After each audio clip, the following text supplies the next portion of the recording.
The People's Action Party feels it has not focused enough on the needs and concerns of the middle class and young voters in this election campaign.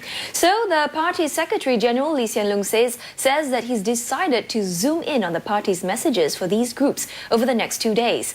Mr. Lee says this has nothing to do with concerns on whether they could be swing voters. The PAP Ang Mo Kio GRC team greeted residents at the Ang Mo Kio MRT and bus interchange. Over the last few days, Prime Minister Hsien Loong has been extensively discussing the needs of the middle-income households in several speeches which he has made. Mr. Lee says these concern housing, education and healthcare issues. His focus is that voters must look at all the policies and plans which the government intends to roll out for them, and emphasize that the party looks after all segments of the population.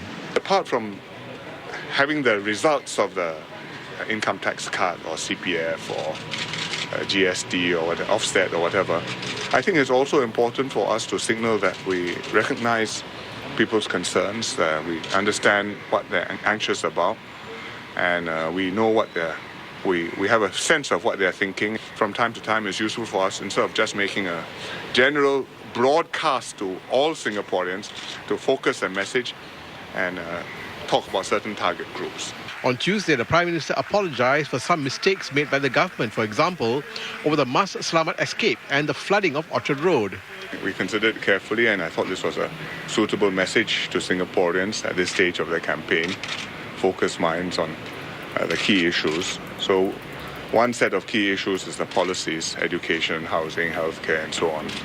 But the other set of issues is the politics of it, and also the emotional connection, which is very important between the government and the people.